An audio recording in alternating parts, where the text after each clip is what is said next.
It's been a long week, right? Are you ready to wind down? Why not? It's time for the Wine Time Fridays podcast with Shelley and Phil. Neither are sommeliers, but both have a deep passion for life, each other, and of course, delicious wine. And now, here to talk about this week over a glass of wine is Shelley and Phil. It's wine time. Hello and welcome to another episode of Wine Time Fridays with Shelley and Phil. On this Friday, it's the last Friday in August. It is August 25th, episode 175. Shelley, happy Friday. It's wine time. Happy Friday. So this is the last episode of our Washington Wine Month. Does that mean we'll never open a Washington wine? Heck no. No, because there's two Washington wine months. We'll just wait. I know. We have March and we have August, but truth be known, we have a Washington wine. At least once a week. Oh, I'd say it's more than that. Yeah. Let's get right into this because today, Shelley, we have a guest. We did. We have Shae Frichette from Frichette Wines. Frichette Winery. Wines or winery. You know, it could be vineyards, cellars, winery, wines. Shae, welcome. And what is the correct thing? Is it Frichette? You know, I'm impressed that you even said the name correctly because it can be a difficult name to pronounce. When you look at it, it could be Frichette, Frichette, Frichette. I mean, we've heard so many ways that our last name can be pronounced. We just go by Frichette. Frichette Winery is another way that we would recognize ourselves. Ooh, I like that. Exclamation point. So, truth be known, also, I called it Frichette forever. You did? Until we had a conversation, which is, you know, it only took me one time of learning this one. So it's a French word. Well, and honestly, I think Frichette would work much better with Frichette Shae Rosé. But if that's not how y'all pronounce it, speaking of this rosé, we have just opened a 2022 Sashay Rosé from Frichette. Yeah, nice job. Nice work. There's so much pressure of you to pronounce it correctly now that you've told me the truth that you've been pronouncing it another way for so long. Well, you know, we're in full transparency here at Wine Time Fridays. So that's even before wine. I love it. That's right. So put that right there. Isn't that bottle gorgeous? It is gorgeous. Yes. And so this was done by is this the one that was done by an artist in the Tri-Cities? Yes, this young kid, his name is Chance Watt, taught himself the paints. I commissioned him to create the label for the Sashay Rosé. And actually for another wine that we're going to enjoy tonight, he created the label for that one as well. That's awesome. It's so nice to have local artists involved. I know we had Ashley Trout with Brook and Bowl on 2 weeks ago. And she is all black and white labels. An artist that she's been working with forever does it. And it's very simple, but beautiful and gorgeous. It's so much fun. I don't know if it's as gorgeous as this wine because look at that. It has it all, Phil. I have to tell you, Rosé of Merlot. I love work with Merlot. We work with Merlot for our red wines. And so it was a lot of fun getting to introduce Rosé of Merlot. I love the fruit characteristics of it. It's just an easy variety to work with because it grows great, ripens when we need it to ripen, great acid when we pick it. And so it was just a beautiful selection for this. It's all the way dry, although when you try it, you might think that it has a little bit of residual sugar. But I have to tell you, it's just because that wine is so fruity. It's incredibly fruit driven. It's so interesting. Well, I know that you're not having the rosé at this moment, and that's very okay. That doesn't mean I didn't have the rosé today. It just means that I'm not having the rosé right now. Perfect. Well, let's make a toast to health, wealth, abundance, gratitude, romance, and Shelley. Peace on earth. There we go. Yes. Cheers. Cheers. And thank you for being here. It's a pleasure.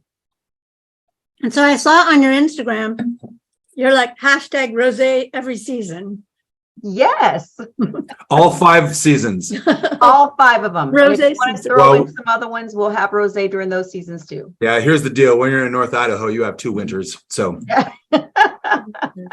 You know there's what? the the early win- winter, and then there's the pretend spring, It turns and then the rest of the winter. Yeah. Well, you know, the thing about it is the best way to brighten up a winter is to open up some rosé, and it's such a versatile wine. It goes with a lot more foods than people even realize. Rosé all day. Rosé, can you say? I just made up that last one. rosé in the USA. Rosé in the USA. You know, there's a blue wine out now that early returns. It wasn't so good, but there are a couple that have apparently come out that aren't so bad. So And that's- bad. Yeah, I mean, That's I'm not all for bad. trying to get a red, white, and blue wine combination, for the 4th of July. That'd be interesting. And, even if you have just a little bit, or put it in your vinegar jar, something like that. How long is this on the skins? Because this is has a little bit more color than the trend that is going out in rosé these days, with just a little lighter color. Yeah. So, the crazy thing, Phil, is that I don't focus on color. So what I do is I crush into stem this rosé, and as long as it takes me to crush into stem, that's as long as it is on the skins. So it just kind of depends on how fast we're working. Got it. Oh, How wow. fast we're working to get the 5 bins that we have. So we have these pick bins, and we dump those into our crusher to stemmer. That crusher to stemmer takes about 4 minutes to crush and to stem each bin. Right. And then after that is when I just get it into the my press, and I press off. So my focus is, I'm not trying to, soak to get any color. I know I'm going to get color anyways. Right. So I'm just moving as fast as I can to try not to, get it so dark that people think that it's sweeter, because there's still that Right. misconception that darker wines are sweet. I know. I do worry about that. Yeah, no, and I've got that same perception, honestly. But I think that's because more of the sweet rosés are darker in color, but that doesn't mean they can't be dry. Correct. What is the residual sugar on this? Because this does, and the coats the back of my tongue, has got a Yeah. little sweetness. I ferment all the sugar out of it. So 0. 0, right. I ferment all the sugar out of it. I really enjoy rosés that are on the drier side. I do drink some that are a little off dry, but for my preference in making a rosé, I like to have it all the way dry.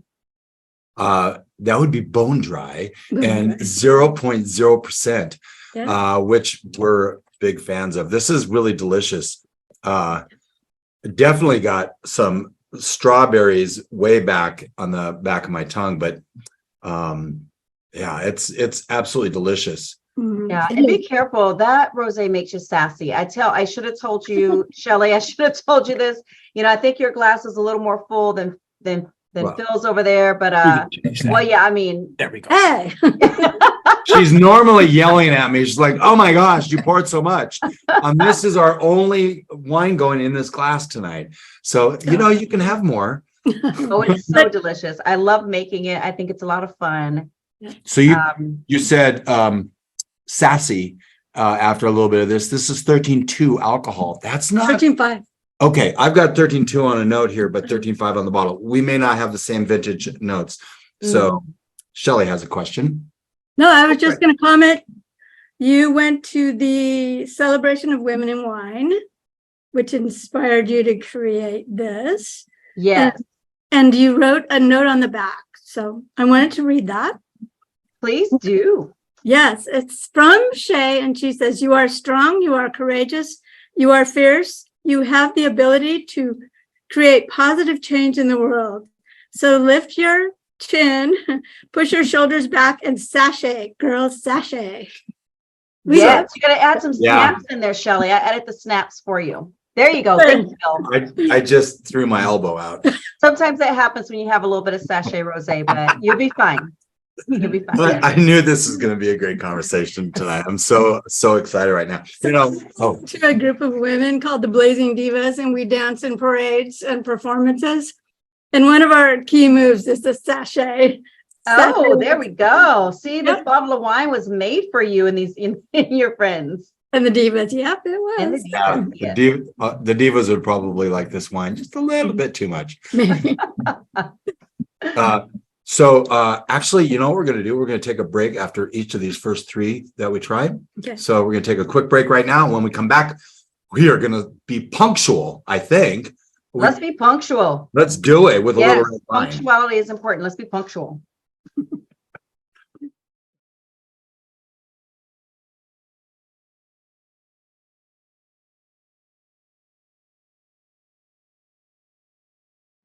Welcome back to Wine Time Fridays with Shelley and I and Shae Frichette from Frichette Winery, or just Frichette. We just had a 2022 Sashay Rosé, $35 at the winery. That's fantastic, bone dry, 0% residual sugar.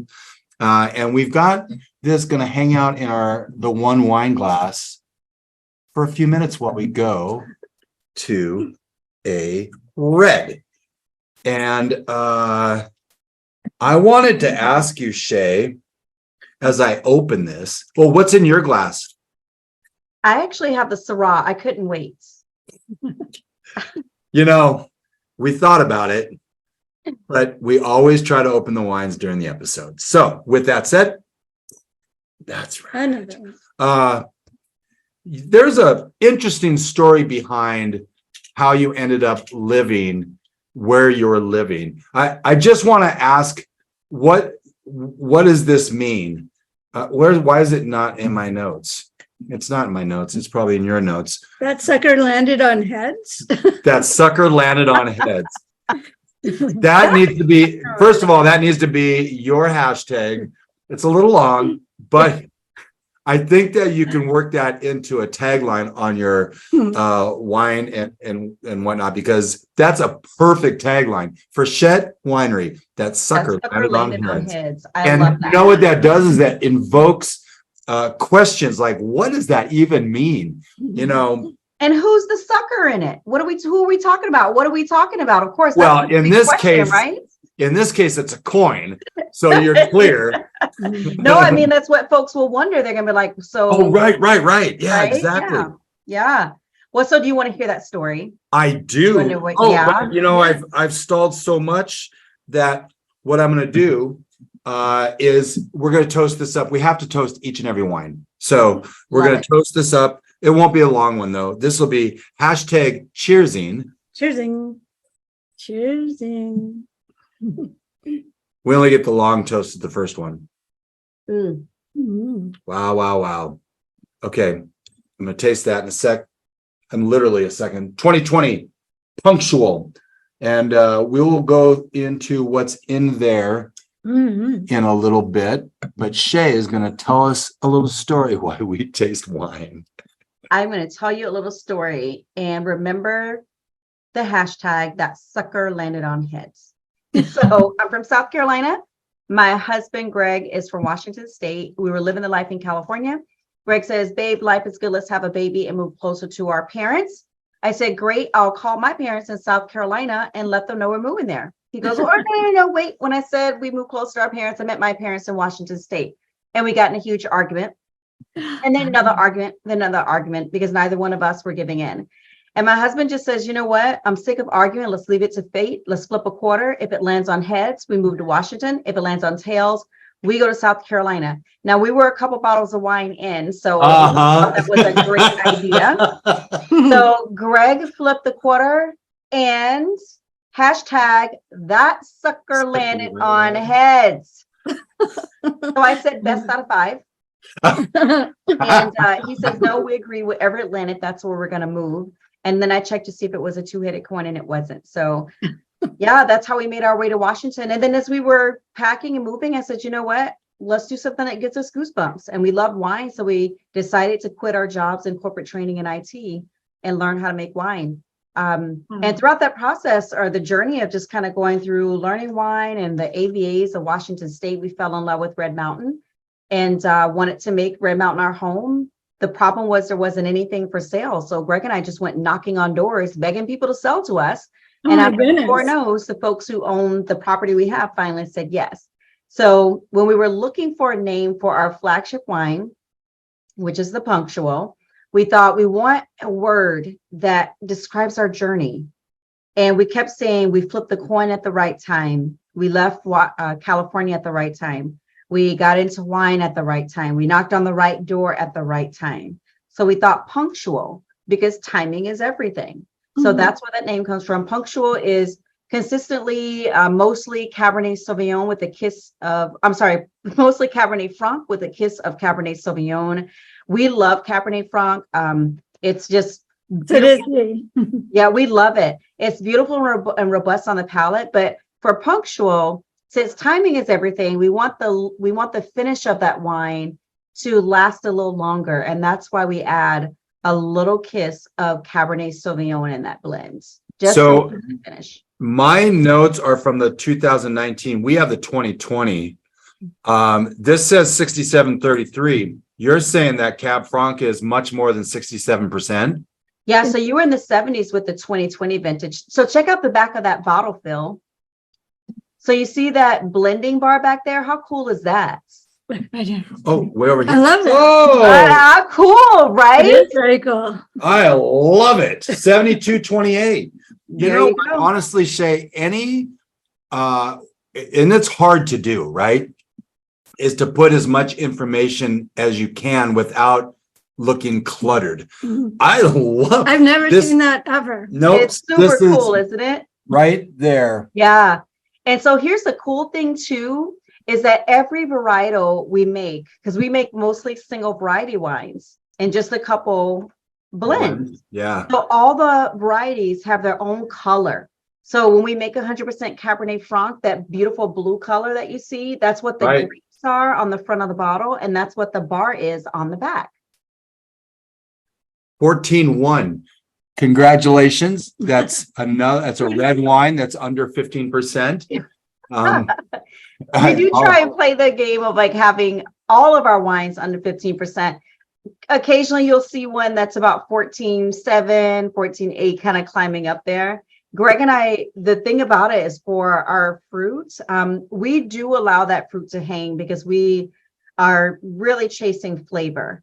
And so we are in vineyards just almost every day up into harvest, and we're chewing through the skins. We're getting the juice on our palate. We're chewing through the seeds. And we really want to make sure we're chasing a beautiful flavor profile. So we do allow our clusters to hang a little bit longer, which that higher sugar, as we convert the sugar into alcohol, right? Higher sugar, higher alcohol. But we do try and keep that. I think we've never made a wine 15+% alcohol. What are the bricks typically on something like this? Are they going to be 23, 25, 26? Okay, they're getting up there then. Okay. Yeah. Got it. Usually between, right at 24, we start to get a little bit nervous and there's knowing that pick's going to come up, but around 25, well, I would say between 24 and 26 is usually our playground. 2023, how is that? I mean, we're in Coeur d'Alene at the time of this recording, it's 100 degrees today. So how about Red Mountain? It's a, what is it? Blast of hot air is what I saw on one article. It's so hot. It's not, first of all, it's not red and it's not a mountain, but we're going to call it Red Mountain anyway. We are. This sounds good. Because it sounds good, kind of like Sashay. That's right. And Frichette. That's right. And that sucker landed on heads. That's right. Hashtag that sucker landed. But the question I had was, this summer, has it been hotter than actually this goes right into our wine word of the week, but we'll do that in one moment. But has it been hotter than normal this year? We're still in our growing season. So it's warm. But you know what? We've had some really warm vintages. Starting with, 2012 was normal, then 2013 warm, 2014 warmer, 2015 warmer, 2016 warmer. So we're seeing this trend of very warm growing season, a very warm growing season. So that's actually not unusual for Red Mountain. We're typically the warmest growing wine region in the state of Washington. So we're not afraid of it. Our fruit's not afraid of it. We have a beautiful canopy system, our beautiful trellis system that allows us some flexibility when it comes to I almost say the harshness of the sun. I would say the love that the sun likes to provide to the grape. So we can, we have some mechanisms that we can do a little bit of protection when we want to, but it's a huge advantage to have these long, these long, sunny, warm days. So when we talk about things like plushness in our fruit, flavor profiles, we couldn't get that if we didn't have these beautiful warm days. Shelley, can you reveal the eternal wine word of the week today? If I turn my paper over. Yes, you can. Heat units. Yeah. We're kind of a little bit talking about heat units. Yeah. Yeah. First of all, I chose Eternal Wine to be the wine word of the week sponsor because it's another Washington wine. We've got Elsom Cellars is on the table this episode. The only Washington wine that's a sponsor that's not being mentioned is Jay Bookwalter. And we just mentioned. No, we did. Yeah. So it's really important that we include, because Washington wines are fantastic. Red Mountain, until this month, we really have not been all that. We've drank wines from Red Mountain, but not a lot. Certainly didn't have the knowledge.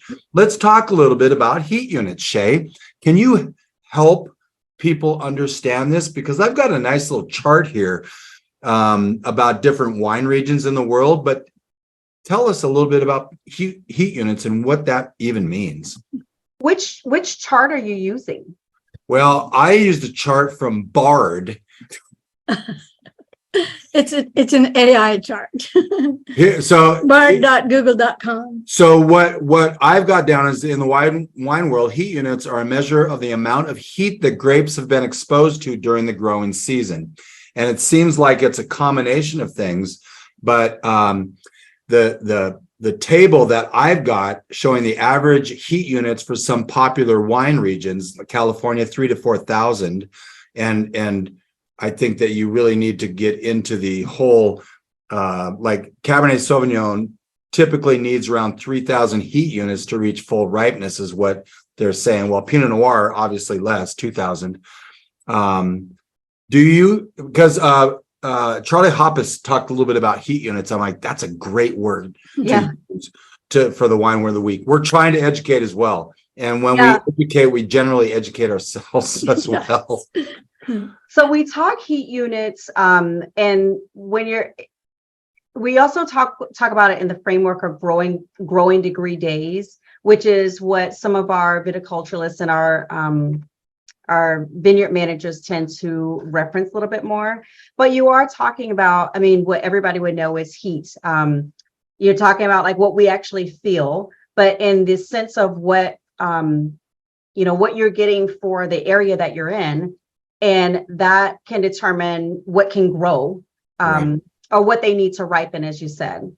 So I thought you gave a really great example, because sometimes we think about what cultivars need in order to reach not the scientific definition of ripeness, because the scientific definition of ripeness is not what like we want to taste when it comes to ripeness. Right.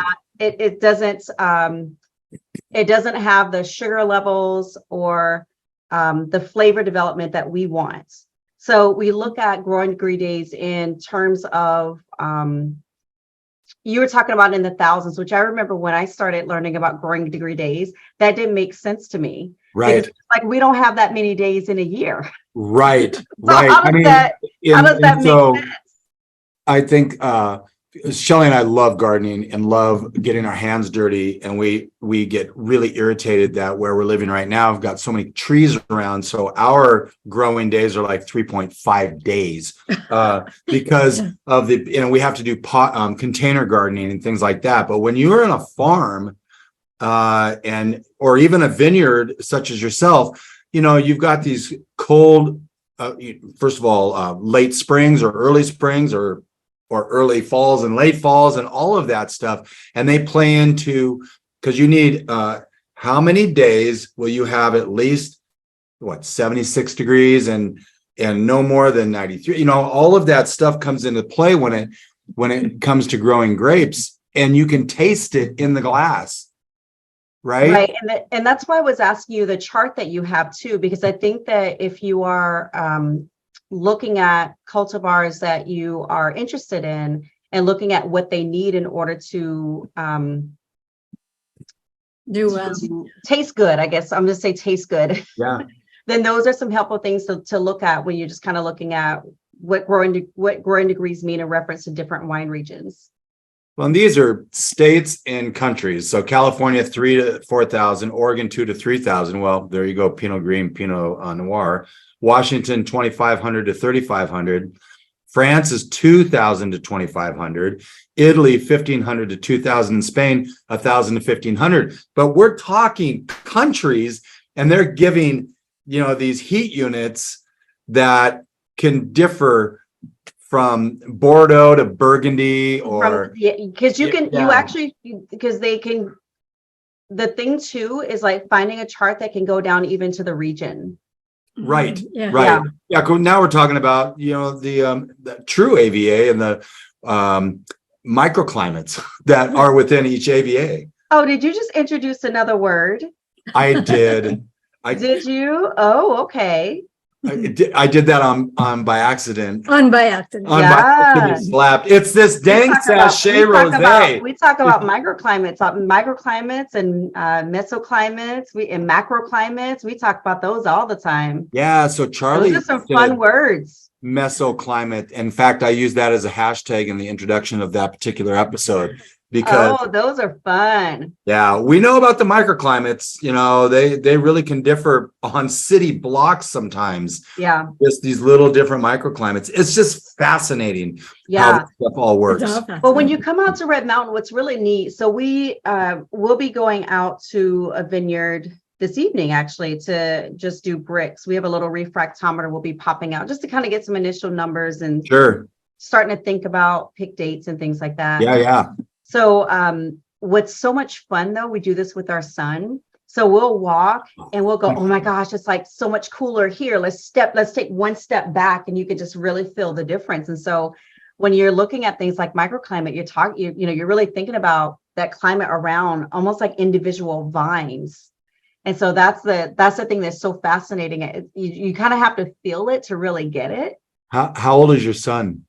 He's 11. That's awesome. You're doing that. That's freaking awesome. But what's even, I mean, that's the true terroir too, talking, right? Oh, yeah. And that's why when you say this wine is from this block or this vineyard, it really does make a difference.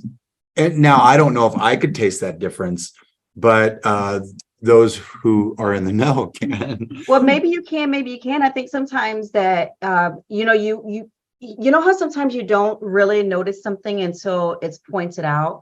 That's like I'm taking golf lessons now. It's really new for me. And no, really it is. And so I try and learn something new every year. I pick something that will stretch me, so I'm learning and growing. And so golf was what I selected for this year. And it's just so interesting, just when my golf instructor would point things out, when we're looking at someone else swinging, just like little tiny things, like how their shoulder is or how their stance is. I'm just like, well, I totally didn't notice that. And I think the same thing with wine as well. Given the opportunity to have someone have you compare some wines, maybe a wine that's from block 37 and one that's from block 39, Cabernet Sauvignon from two different blocks, made the same way, same winemaker. And you're tasting them at first glance, it might be, well, these are pretty much the same. And then they could talk about where it hits on your palate, maybe a little more acid in one or less in another. So, sometimes it takes someone kind of pointing out the little nuances, and then you go, oh my God, I get that now. Yeah. On this wine, I'm getting caramel, and I hardly ever get caramel in any wine. So that's interesting.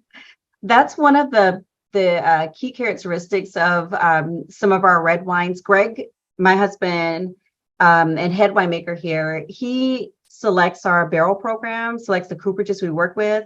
And he loves medium plus toast.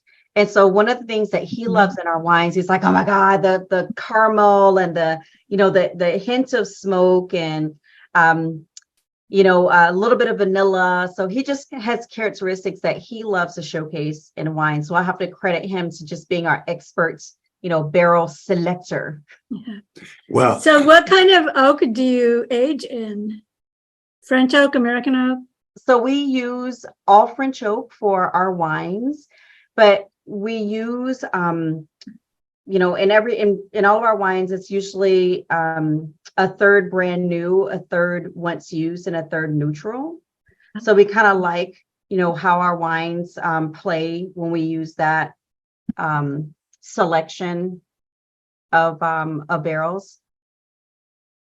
So do you put 1/3 of the wine in one and 1/3, or do you wouldn't take it out and put it in the next barrel, right? No. So basically think about it like this. Let's say we have 3 barrels of Cabernet Sauvignon from, Quintessence Vineyard.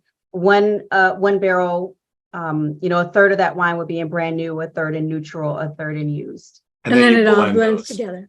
Okay. Exactly. Gotcha. Because and the cool thing is that when we're tasting through, so we taste through that wine that's in the brand new oak, you get where it's just really assertive, so that caramel is much more assertive, that toast is much more assertive. And for us, we're really wanting the fruit in the wine to showcase. Yeah. We try our best to balance that. And so that's kind of that's the program that we feel is working for us right now.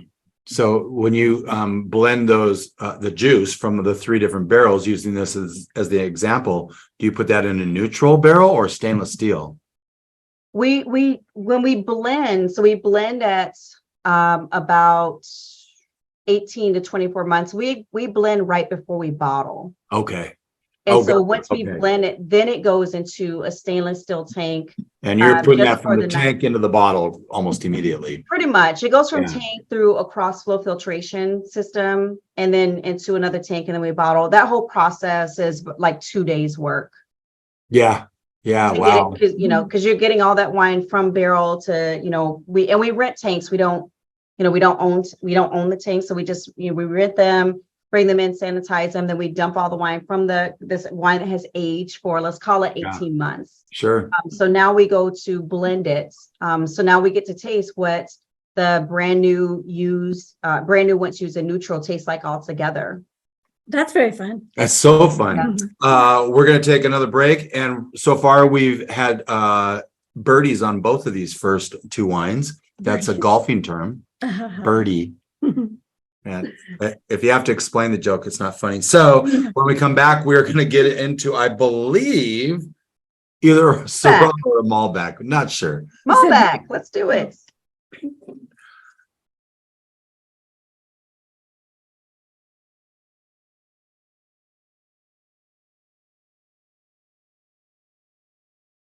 Boom. Welcome back to Wine Time Fridays, where I am Shelley's dump bucket. And so I have to open the bottle. We are here with Shae Frichette. And here's the thing that I have this question. So it landed on heads, but what would have happened had it landed on tails? What would you guys be doing in South Carolina? Making moonshine and corn liquor, I'm sure. There's an exclamation point on that. That's awesome. Probably wouldn't be getting the money for the bottles as you're getting for these. We have just tasted through the Sashay Rosé, $35 at the winery. We just had the Punctual, which was almost mostly Cab Franc, which of course you love. I do love. His favorite. That is $45 at the winery. I am about to pour the 2019 Malbec. Shae, you don't know this, but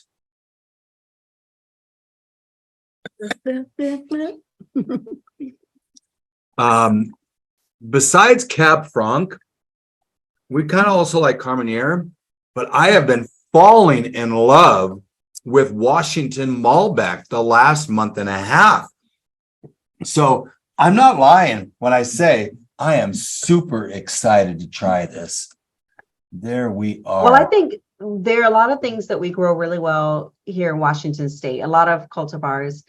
And I think Malbec is by far like one of the greatest. It's a beautiful variety. It's used a great deal in blending.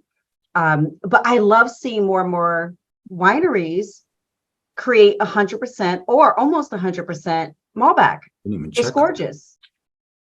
It's a lot of gray bar shows us that it's 100%. Yeah, so the blending bar, yep, there you go. And Malbec, the grapes are this gray color.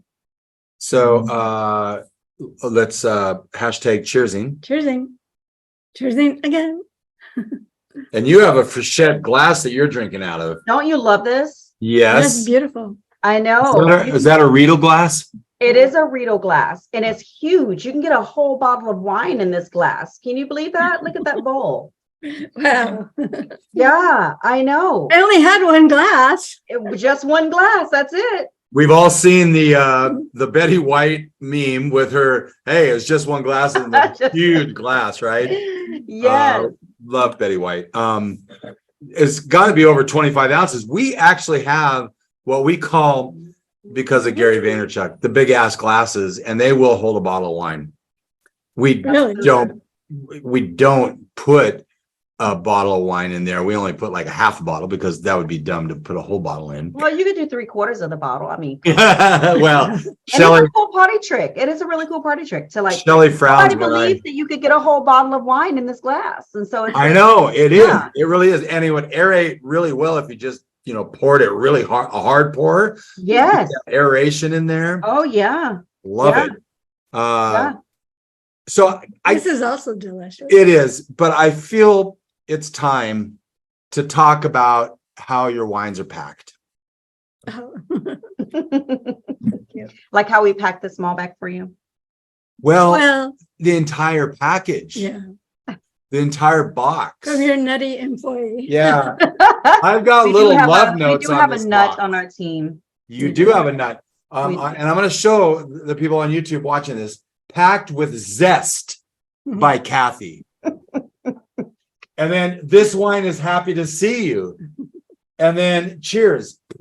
She neglected to put it on 4 flaps, only 3. But well, that'd just be you. You really think we're nutty if we did that? That's true. I don't know. Can you see that? There we go. That's so cute. And then I don't know if you can see all that. This is perfectly. Yeah, it's and her last name, of course, is Nutt. Oh, she probably doesn't want us putting that all over the internet interwebs. But we did anyway. Sorry, Kathy. You're a nut. Well, she's listed on our website anyway, so she's already listed out there.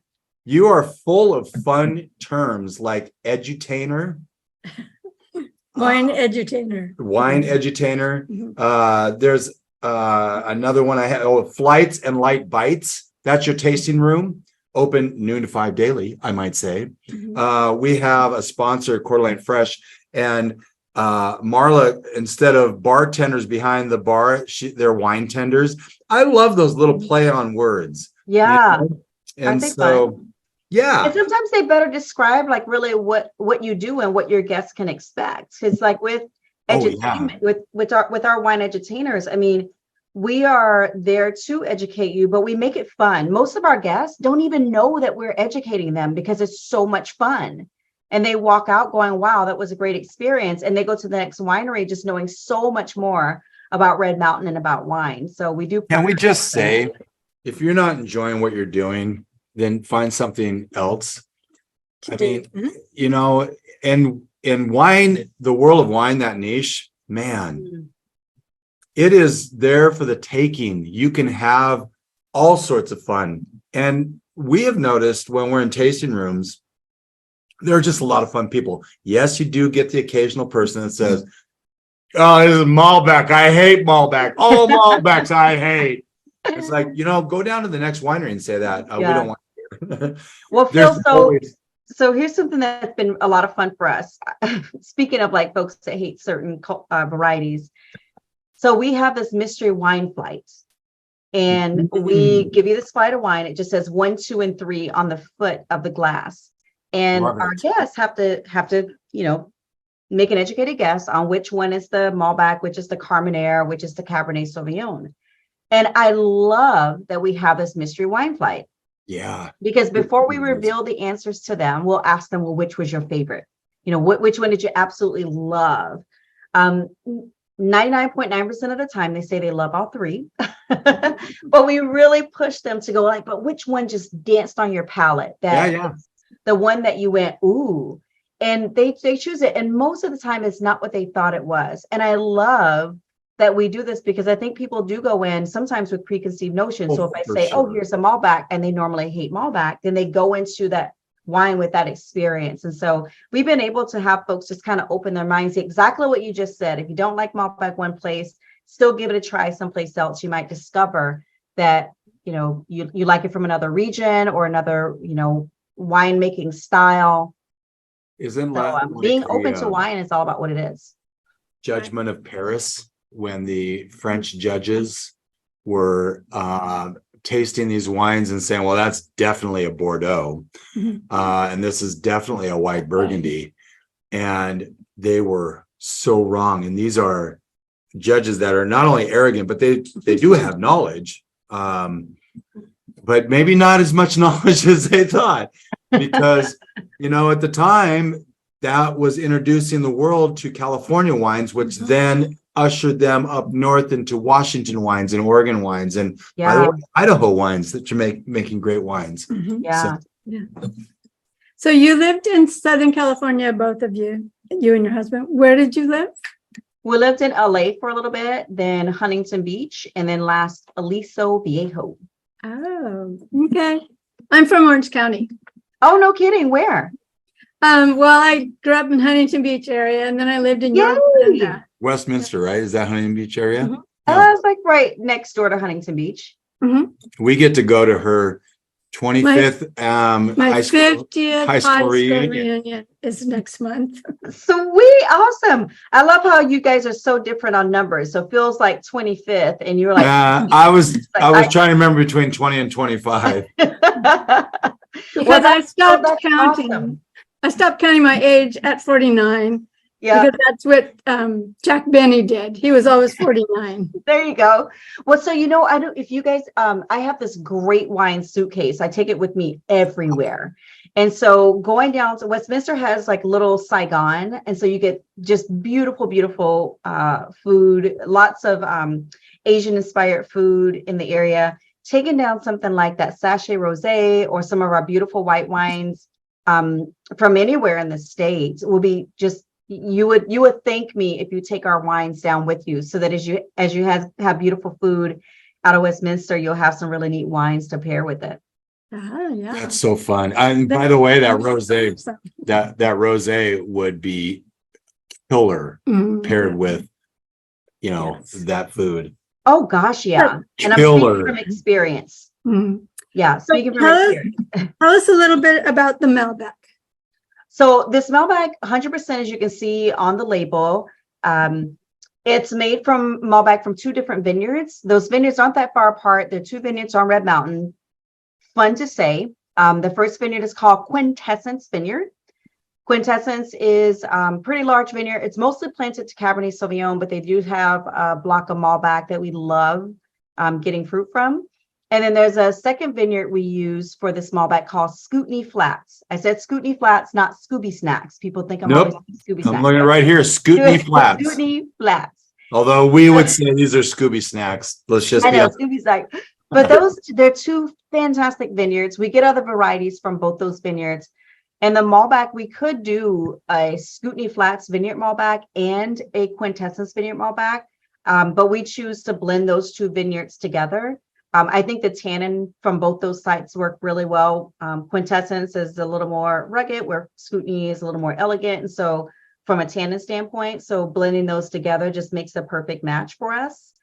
When you taste it, I think sometimes when folks think of Malbec, they're expecting just really aggressive pepper on it.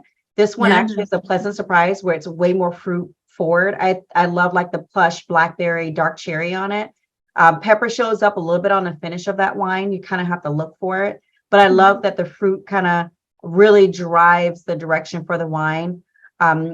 Shelley, you talked about caramel Yeah. earlier with the Punctual. So you get that, some vanilla, a little bit of spice from the wood on this wine, but I think the fruit really shows more so than anything. I get some white pepper on the finish.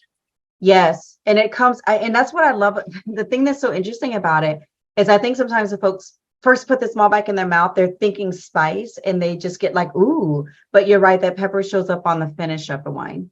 Right. This is what's in your glass, right? I have the Syrah in my glass. Oh, gosh. I know, Phil, come on. I know. And the Malbec is beautiful. You just told I love it. That was more than 5 minutes ago. Come on. I love the Malbec. I enjoy cooking. I make a phenomenal Moroccan spice lamb stew. In fact, I have that recipe on our website, which is very. I didn't see that one. It's at a carne asada, which this we do. So as a team, we love it with carne asada. So it pairs perfectly with carne asada. So we have that recipe as well. I personally love Moroccan food, so I love making that Moroccan spice lamb stew that I'll have this Malbec with, or just with friends. I'll sit around and have this Malbec with the two of you. We should. We'll be over tomorrow. We could. Moroccan spice lamb stew. My gosh, that sounds so good. My mouth is watering. Today, all I've had is scrambled eggs and some tomatoes, which she surprised me with when I was working from under the deck. She came out breakfast. I'm like, what? Oh, awesome. Yeah, that was so good. Well, we have 4 chickens, and it seems like 2 of them now are not laying, so they're freeloaders. That means 2 of them are, but they're not laying like they're supposed to. It could be the heat. Too hot for them. Yeah, but we're gonna get some reprieve. We're gonna take one last break, And then, yes. and when we come back, He's not going to be helping me cook tonight.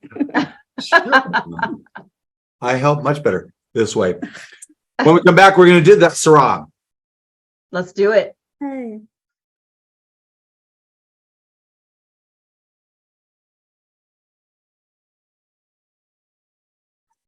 Do you need a dump bucket? No. I can get one. No. Welcome back to Wine Time Fridays. Shelley is trying to push this perverse idea of dump buckets on me, which I refuse unless there was that time with the Wine Bloggers Conference, which I learned the dump bucket does come in handy when you're tasting through 100 wines a day. So, but not now. And our dog is telling us it's dinner time, but we're telling our dog, who actually understands English better than we understand Schnauzer, not yet. So we have just had the 2022 Sashay Rosé, and we've had the 2020 Punctual, and then we just had the Red Mountain Malbec 2019, which of course is no longer available. But the 2019 is no longer available. Am I right about that, Shae? You are right. However, I have the 2020 Malbec, which is just as amazing. Just as amazing. Well, just as amazing. We can't. They're from the same vineyards too. They're from the same vineyards, made the same way, and it's just, I mean, our wine club members and our customers are speaking to say that it's a beautiful wine. I love that. 100%, right? 100%. Oh, yeah, that's right. We have the whole gray bar. Yeah. There you go.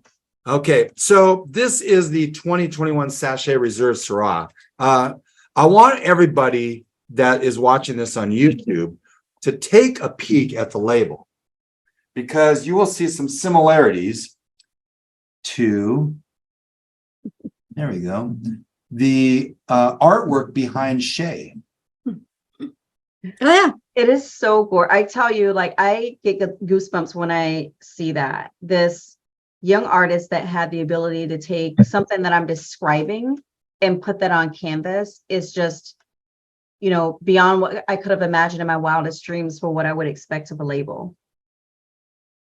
It's kind of like a series that we did. One is like music. So we had people taste the wines and they play what they taste. And well, it's funny you say that, because we have Wines Like Music series. I don't think we'll get it in September, but October, a keyboard player. Ooh. And he's a traditional jazz pianist. I will say this, Shelley's like, Phil, why don't you just do it? We want somebody good. I could block out some chords and do a little theory and some minor to major stuff, but no, I have to run the podcast. So we're going to have Blake in here, and it's going to be so good. We've had a saxophone player. We've had a guitar player, by the way, Todd Hornby. Big shout out to him. And prayers going out to Patty, his wife. They're down in Texas right now. And so some cancer stuff going on. But Todd wrote and recorded our introduction music to this podcast. He wrote and recorded it. And so it's pretty cool. One take, by the way. Very cool. Impressive. Okay, hashtag. Cheersing. Cheersing. Now we're Finally toasting. Finally. Oh, except for Shae says she's out. Oh, there we go. Shae is multitasking during this portion of it. I was looking at your show notes. I was just like, wait a minute, I'm having so much fun. I can't even remember what we're going to be, where we go next. Well, as we say, this is a conversation, and sometimes conversations, they take on a life of their own. Yes. And that's the Especially beauty. when you're having wine. Oh my goodness. Yeah. You know, we just love you guys. You guys are the best. And we are going to visit Red Mountain, and you're going to be our first stop. Oh, by the way, David Samara, Jenny and David Samara, we can thank them for turning us on to you guys and Fidelitas. Thank And you, he David said- and Jenny. Yeah, no fooling. And Kiona, but he says Kiona, but I think we knew about Kiona. But anyway, thanks for that, you guys. You guys are the best too. This is a bit spicy. Mm-hmm. Yeah, it is. It is. Yes. It And makes a the statement. thing that's interesting with these wines, Shelley, so it's almost like I get to court these wines. Because for this one, it's a 2021. So if you can imagine, in 2021, I know the block that I'm getting this from. I know the row, I know the vines. And so I'm in that vineyard several times throughout the growing season, checking on the vines, looking at everything from bud break to fruit set. You said preparation. you said courting? Courting, yes. Yes. Okay. Because I'm like, we don't want cork Yeah. wine, but No, courting. yes. Okay. That makes Correct. perfect Yes. sense. Yeah. Courting. And so the relationship I get to have with these wines, I know them for the moment that they're in. And so, once I get this wine, crush the stem, through fermentation, punch downs twice a day, pressed off into barrel. I taste them every so often while they're aging in barrel. Then we get to bottle, and I'll taste them right after we bottle. And then if we're not releasing it, I actually don't taste that wine. And let's say if it's not going to be released, it's sitting in cold storage. I don't taste the wine throughout that time. So Right. then I get that wine back. It's sat in a bottle. That wine changes a little bit. But And so it's doing its work. It's alive. Yeah. Yeah. That is so cool. It's alive. So I get to sometimes discover or rediscover these wines. And I love when you pick up things. So I'm just like, oh my God, yeah, this is, maybe this profile is a little more prominent than it was when I was aging the wine or when I, was experiencing the wine months ago. So it's fun getting to taste these and just kind of dig through these wines with you. Yeah, Shelley knows that, our listeners know this. I have never had a barrel tasting. It's on my short bucket list. And Well, let's get you here in April. April's April's a good time. I actually do an event called Roll Out the Barrel. It's for my reserve crew members, and you guys are friends of Frichette's. And so you can come as my guest. And what we do is we taste through some finished wines, but we also get to go in and pick out some barrels to taste through. We don't open our barrels that often. Greg and I, from a quality standpoint, we just don't like to expose to more oxygen than we need to. Sure. So, Yeah. but in April, we're putting together our blends. Right. We'll So it's put the it on our perfect calendar. time. We will put it Yeah. on our calendar. Yeah. This isn't an April happy. Fool's joke, is it, Shae? No, I'm trying to check something off your list because you know what, at Frichette, we're about making amazing memories. And you just said to me there was something you really want to do, and I can make that happen for you, and I'd be delighted to. And we need to go to Red Mountain. That's right. Not really that far away. We just need to do it. That's right. Do you actually roll the barrel out? Sort of. Sort of. So this pairs well with barbecue, slow cooked pork ribs and beef. Yes, from experience. I thought so. What else is there? Right? I know. I mean, seriously, you know, it's so funny. What, 30, 25, maybe even 20 years ago? Don't have salmon with a red wine. It's only Chardonnay or a Gewürztraminer or a Riesling. I'm like, I'm sorry, it would taste really good with Pinot Noir. And we have red wine with dinner almost nightly, even with fish. Although it's probably sacrilegious, we do a little. So Greg's favorite, so my husband Greg, our head winemaker here, his favorite pairing with salmon is actually Merlot. Oh, wow. Yeah. Yeah. And then for me, I'll have like our Simeon or Sauvignon Blanc with salmon, especially if there's like a, I love like a mango or a pineapple salsa. Mm-hmm. And I love that citrus, like those extra citrus notes on a salmon. So if it's something like that, I'll have a white wine. But if I'm not having that on it, I'll have Merlot with salmon with Greg. It's a beautiful pairing. You got the fat from the salmon, you got the tannin. And I mean, like, why wouldn't it pair, right? Yeah. Break the rules is what I say. Do what you love. Do what you love. Don't let anybody tell you what you like or don't like. Period. Yeah. Now that would be a long hashtag, but a very long hashtag. Yeah. So this one could lie down a while, at least a while. Oh yeah. This wine, this Syrah, I have to tell you, is to me, and that's why I thought my recommendation was that we have this one last, after the other wines. I think the tannin shows more. I think even like the color, it's so insanely intense. Flavors is big on this wine. This wine definitely can lay. We usually recommend our wines are, 7 to 10 year kind of wines. Greg says age them on your drive home. And that's true for most of our wines. If you were looking at it, I really like Greg, and I've not met him. Yeah, he's awesome. He's such a talented winemaker. He has fun making wine. He loves working with so many varieties. For me, I'm kind of picky.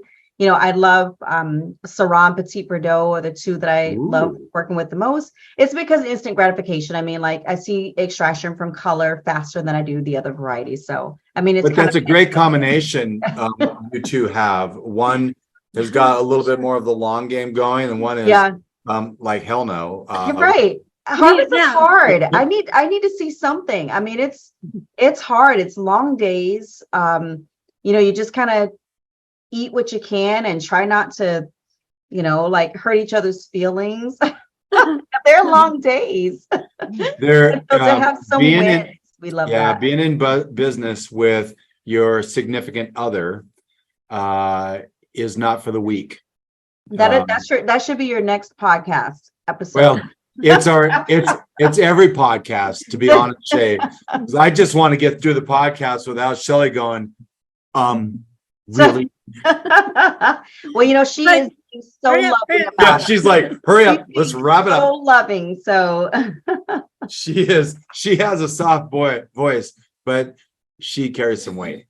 And she hasn't given you the stink eye yet. So no, but I don't look. I don't stare right into the eyes.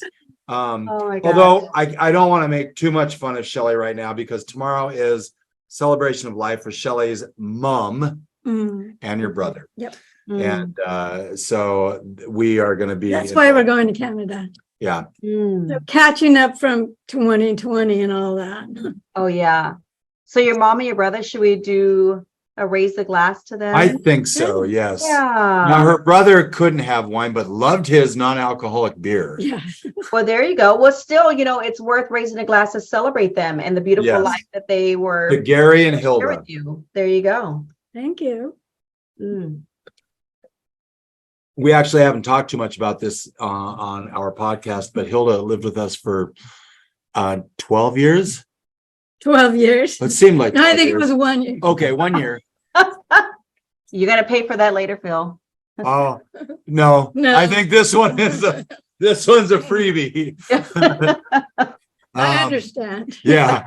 Okay. But yeah, it and her brother had cerebral palsy.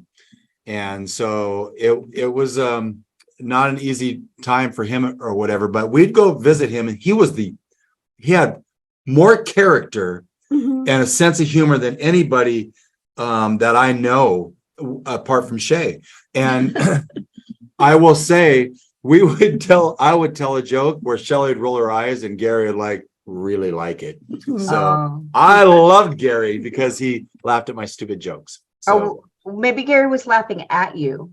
yeah, not with you. you know what, Shae, this is my dream. So I'm going to say it the way I want to say it. You all just seem to let's pile on Phil. It's Oh my gosh. All right, moving on. Moving on. Oh, sorry. Moving on. We are going to just talk a little bit about some wines that we enjoyed this week. Can we do that? You want to do that? Sure. I Yeah. have to put my glasses Yes, on. you do. All right. So we had Gros Grain. What? It was a Petit Verdot, but they call it Petit. Petit Gros- Gros Grain. Okay. Yeah. Chehalem Mountains Pinot Noir. Cinder Tempranillo.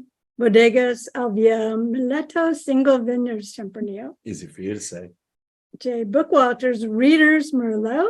Washington wine. Mas Fleury Cuvée Sélectionné Côte de Provence. She does all the French stuff. That was bad. No, really. good. Domaine Cap Martin Vieille Vignes. We had a lot of wine. Clifton Vineyard Redland Weinman Riesling and Andrew Giagnac Southern Sojourn. Yes. Are you sure we had all those? No.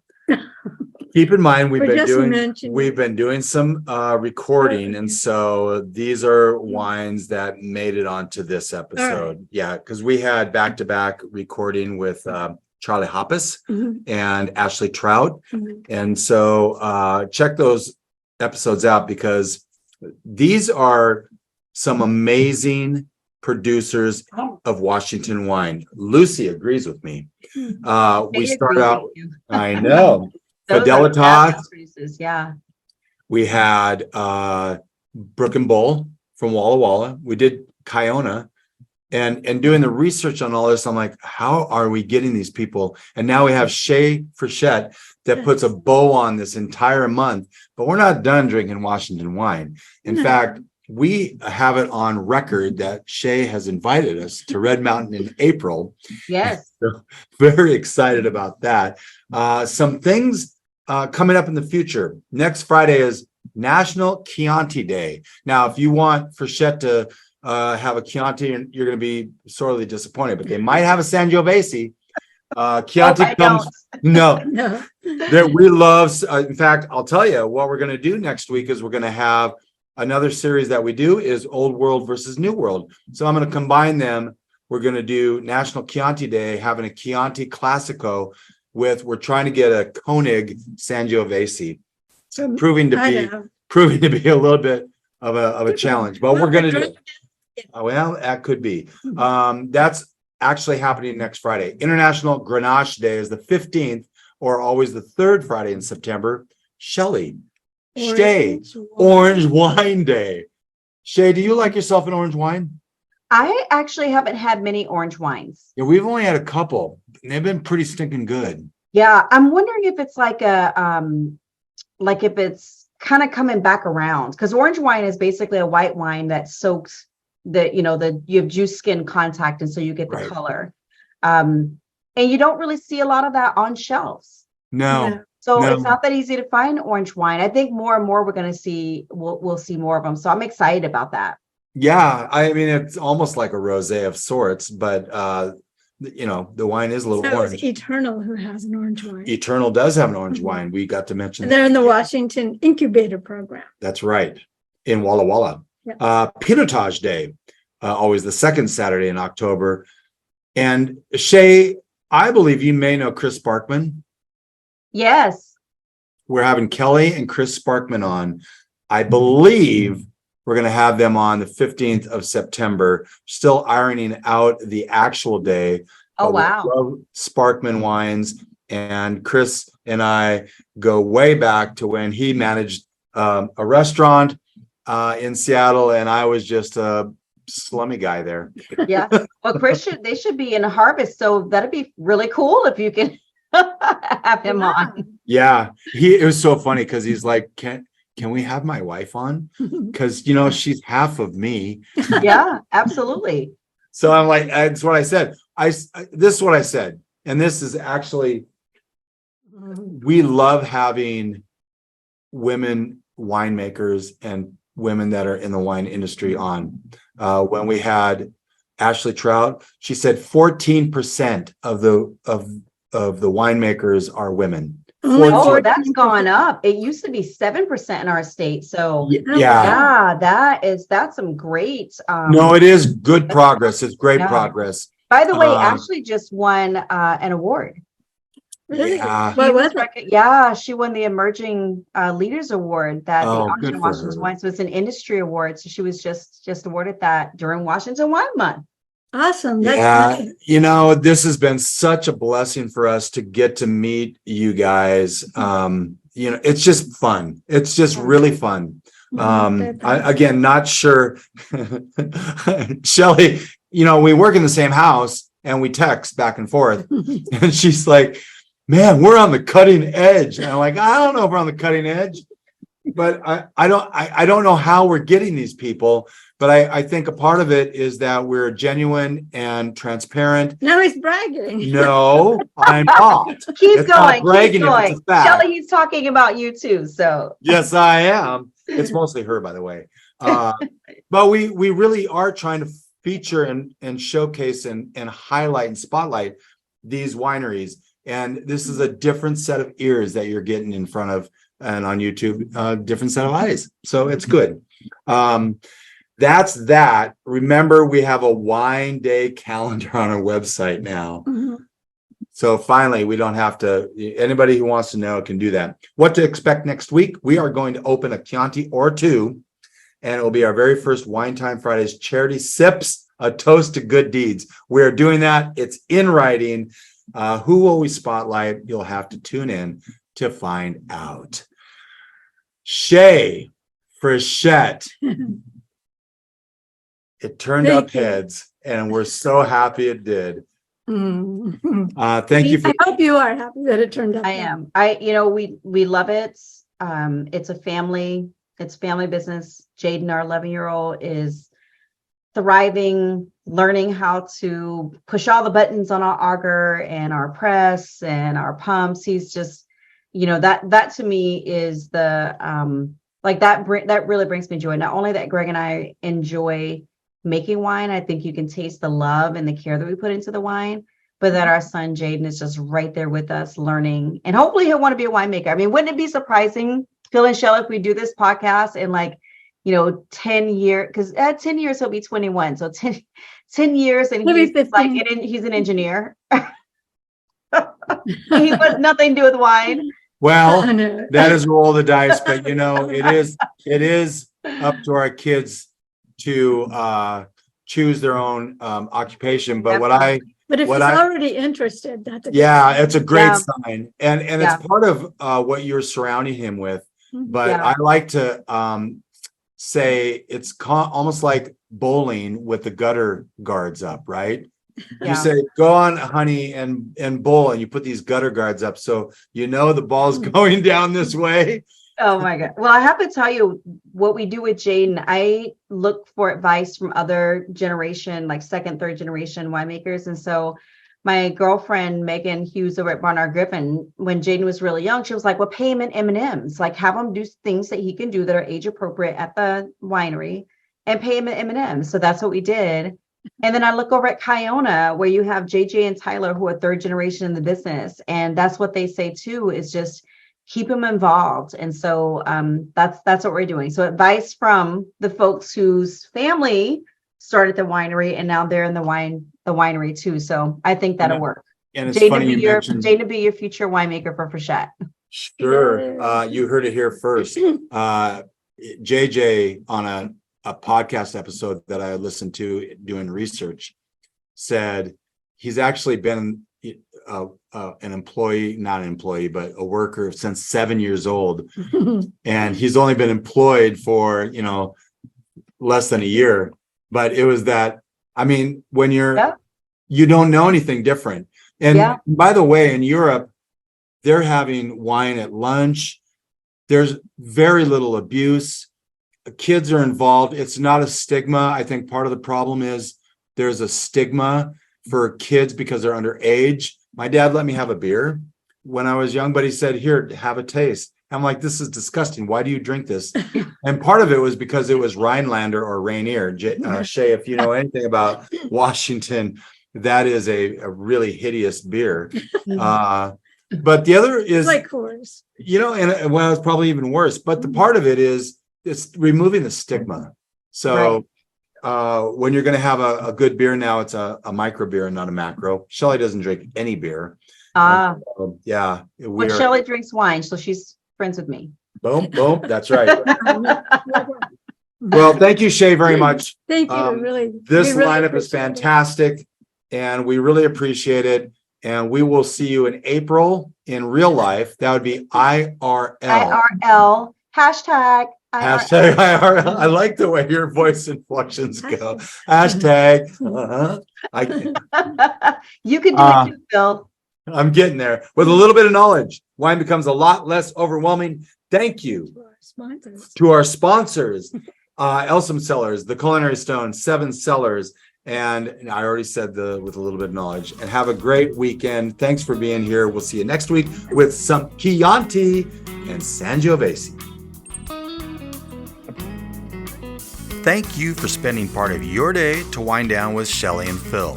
Remember, you can listen to any episode of the Wine Time Fridays podcast by visiting winetimefridays.com or wherever you get your podcasts. And join us on our Wine Time Fridays Facebook page, Instagram, or on Twitter, which is @VintageTweets, for daily conversation. Until next week, here's our toast to you, to health, wealth, abundance, gratitude, peace on earth, and of course, romance.